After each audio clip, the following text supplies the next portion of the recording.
stopped.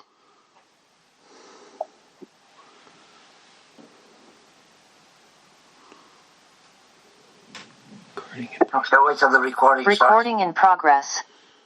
We're up to Perek Beis, Os Yud Beis, in the Even Shlayma. Okay, this next paragraph may be a little scary, but we'll try to calm it down a little bit. Kol ha'nos, she'ha'adam ne'ena b'olam hazeh, any pleasure that a person gets in this world, yishapchu lo ba'kever l'mora. Those pleasures that you had, physical, material pleasures in this world, after a person dies, those pleasures turn into very bitter suffering. Okay, so that's pretty scary, right? Every time I ate a hot dog and enjoyed it, right, Rahmanu Litzlan, after 120 years, that's going to be a terrible pain. Okay, that's not what we're talking about necessarily.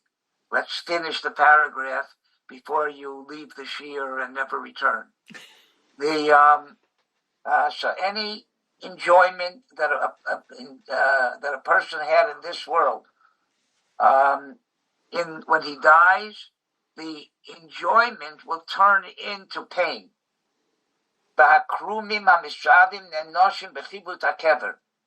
And those parts of his body that got pleasure from that physical pleasure will be punished with chibut hakever. Now, chibut hakever means a tremendous pain that a person's neshama feels when his body is buried. The body, once a person's died, doesn't feel anything. It's a dead body, like a stone. That which it says in the Gemara in Shabbos, kosher rima lameis, kimachat bebasar hachai, that the worms that eat up a body when a person's dead is as painful as a needle in a person's living flesh, does not mean that the body itself feels pain. The example they give is, if a person lived in a house his whole life, and the house burns down, he's watching the house burn, so it hurts him. It's not a physical pain that he's feeling, the house is burning. But the mice of this house is where he lived, it gives him tremendous pain to see it burn down. So too, when the neshama sees the body being attacked with worms, or the body being decomposed or whatever, it's a tzara to the neshama. This is the place where he lived for 120 years, and now it's being attacked with worms or whatever. It hurts the neshama. It's not a physical pain. The same thing with chibut hakever is not a physical pain. It's a pain that happens to the neshama due to the burial of the body. B'sham nidon kol eber ve'eber shenehena ba'olam hazeh shelo b'mitzvah. This is the clincher. We're talking about enjoyment that a person had for the sake of enjoyment itself, a hedonistic person, a Epicurean, where your enjoyment had nothing to do with anything spiritual. You didn't enjoy the thing because it put you in a better mood and you're there to be a better person, or you'll get strength by eating and you'll be able to do mitzvahs. If you had any ulterior motive for the pleasure, it wasn't just pleasure for the sake of pleasure. Pleasure for the sake of pleasure alone is like a Ben Sora Mora, steals just to enjoy himself. So the Ibn Ezra says a person like that is an apikoros. He doesn't believe in Olam Haba. He doesn't believe in spirituality. He's like an animal. He lives in this world like an animal. That's what we're talking about. A person who gets pleasure from this world as if he would be an animal. But a person who has even a small feeling that he's doing this for a greater purpose. It's not just to enjoy himself. He's not just an Epicurean. He's not just a hedonist. But he's a person who knows that there's a physical side and a spiritual side, and there's an olam haba, and what you do in this world has repercussions for spiritual things. And even if you have a little bit in mind, then for that little bit, it saves you from all of these pleasures turning into mara, and it has some redeeming value. How much depends on how much your kavanah is. You're not going to get rewarded for eating that hot dog if your main intention was to enjoy yourself. But Lamais, you have to eat something, and you know that you're doing it in order to be able to have the strength to learn Torah and to do mitzvahs, and you'll feel better, and you'll be a better person, you'll be nicer to your wife or your husband or whatever, because you feel good. So all of that goes into the cheshbon, that it's not just pleasure for the sake of pleasure. There's something beyond that. As much as you have that kavanah, that's how much it takes away from this onus, from this punishment of just enjoying this world for the sake of the enjoyment itself. The sorfin also ke'eres al nachash, pleasure for the sake of pleasure itself, to the neshama is poison and it burns. So while you're alive, you don't feel that.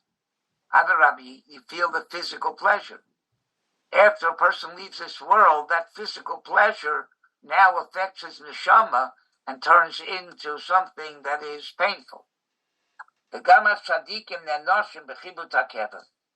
Tzadikim also are punished with Chibut HaKever, but meaning that the neshama has a trauma from the burial itself. Aval HaTzadik is Kamiskadim Banos L'Shem Shamayim, Tzadik, who everything that he does, his kavanah is L'Shem Shamayim.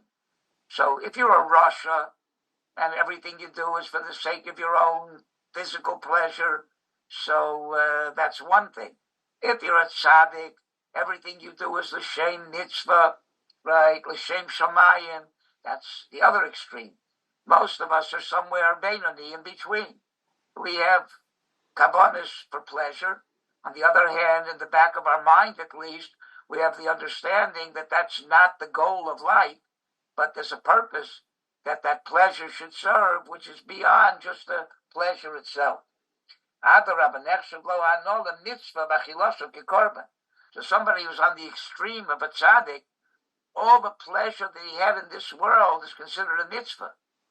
It's not considered something wrong, just the opposite. He did it l'shem shamayim, l'shem mitzvah, like we said, for an good ulterior motive. And therefore he's rewarded for it. And his eating is like making a korban. Somebody who is on the opposite end of the spectrum, where everything he does is just to give himself pleasure. So everything that he had pleasure in this world is an avera, and it turns against him after he leaves the world. Somebody who's in between, it depends. The things that were totally for pleasure are one thing, and the things that at least you had some intention to do it are not just for the sake of the pleasure, but you had in mind that there's more to this world than just the pleasure that you have. So it mitigates. Some of it becomes a mitzvah, some of it becomes a pain, and that's up to the Ribbono Shel Olam to decide how to make these things balance out. Says what's it called? By a tzaddik, the main thing is the result, not the action. You can have the same action. Two people are chewing food. The result for one of them is to get strength to learn Torah and to do mitzvahs and to be a better person and to do mitzvahs between Adam L'Chadeiro. And for the other person, the goal is to fill his stomach and be happy and have pleasure. So the ikra in this world is what's the purpose, not what the action is. The action could be the same action the purpose can make that action into a mitzvah, or the purpose can make that action into an aveira, or can make it just stam, not a mitzvah, or an aveira.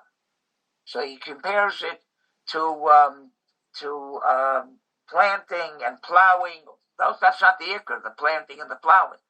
The maker is what comes from it. If coming from that planting and plowing is some good fruit, good grain, so the purpose in the planting and the plowing was good.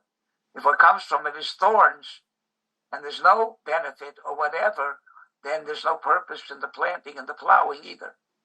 So people are judged not by what they're doing. You can do the same thing, chew on food.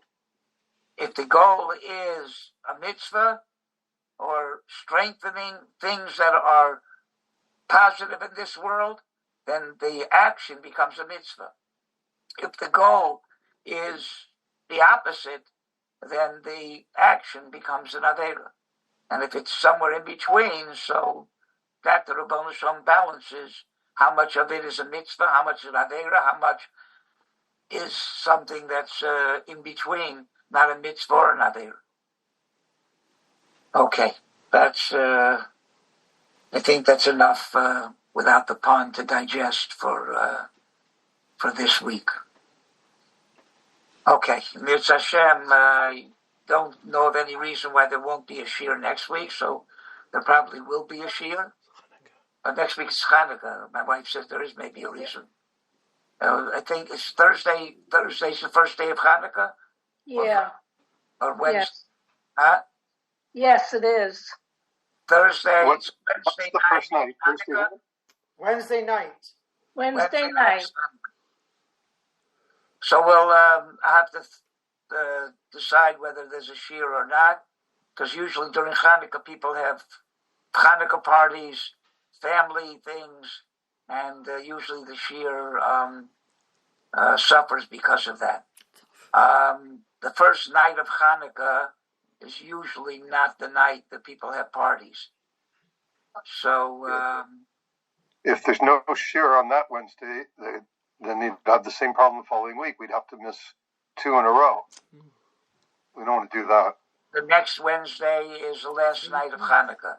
That's more probable that people have parties or Zos Hanukkah. Okay, Mirz Hashem, unless you hear otherwise from Sandy Portnoy, from Shlomo Jessel, there will be a shir next Wednesday night. If you hear otherwise, then you heard otherwise.